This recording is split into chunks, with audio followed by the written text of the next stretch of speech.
Explain చేస్తేనే చేస్తారు sir. అవును సార్, మనం విషయం సార్ అది ఏం లేదు sir. Already paper notification sir, notification పేర్లన్నీ కూడా నోటిఫై చేశారు. వీళ్ళు అనుభవంలో ఉన్నామని చెప్పి చెప్పారు. తర్వాత వచ్చేసి వీళ్ళకి సంబంధించి ఆల్రెడీ రిజిస్ట్రేషన్ చేశారు. తర్వాత చిన్న చిన్న తేడాలతో సమస్య అంతా ఒకటే సార్.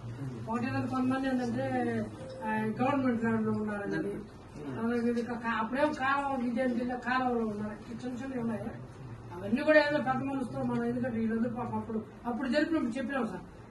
మనకి చర్చలప్పుడు కూడా ఇక్కడ కింద జరిగినప్పుడు ల్యాండ్ పూలింగ్ చెప్పి ఏ ఒక్కరు వదలము. వాస్తవం ఇప్పుడు మనం 100 సెంట్లు చేసుకున్న వాళ్ళు కూడా 2 సెంట్లు 300 మంది అవును సార్. వీళ్ళకి 2019 పేపర్ పబ్లికేషన్ కూడా వెనుముందు ఇచ్చినారు సార్. ఇప్పుడు దాన్ని తీసుకొని చేస్తే కూడా అందరూ సాటిస్ఫాక్షన్ అయిపోతారు సార్. ఇంకా సమస్య ఎక్కడ వీరికి ఉంటారు సార్. చేశారు సార్. మేమేమన్నా అందరి తరఫున మాట్లాడినాం సార్. మా మినిమం 2 సెంట్లు తప్ప మీరు చేసుకున్నంత కుదరదు అని చెప్పేది అయితే చెప్పాము సార్. మేము రిక్వెస్ట్ చేశాము, వాళ్ళు కూడా ఆమోదించేశారు సార్. మేము ఏదో లాస్ అయింది గవర్నమెంట్ ఆ మేరకు చేసింది మాకు సంతోషమే. మళ్ళీ మాకు సాటిస్ఫాక్షన్ సార్. అది చెప్పాము సార్. ఎందుకంటే మళ్ళా మేము 80 మేము ఎక్కువ చేసుకున్నాం, 80 చేసుకున్నాం, 40 అట్లా లేదని చెప్పాము సార్. పర్సెంటేజ్ తో నిమిత్తి లేకుండా సార్.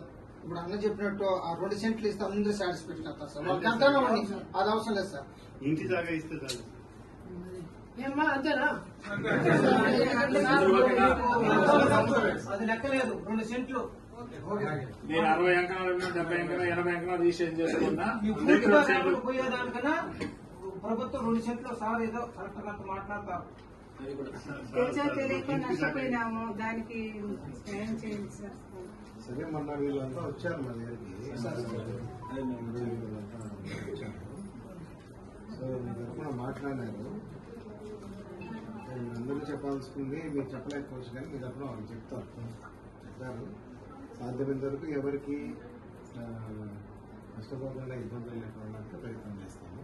ప్రభుత్వం కూడా ఖచ్చితంగా మీకు ఎవరికి కూడా ఇబ్బంది చేయకుండా ఇంతకుముందు చాలా వరకు పెండింగ్ పెట్టినారు. అవన్నీ కూడా మనవాడిని చేయాలనే ఉద్దేశంతో మేము ముందుకు పోయి చేస్తాం కదా. చాలా వరకు సమస్యలు పరిష్కారం చేసినాము. ఇంకా పరిష్కారం చేయాల్సిన వాళ్ళు ఇంకా మీరంతా ఉండాలని చెప్తున్నారు.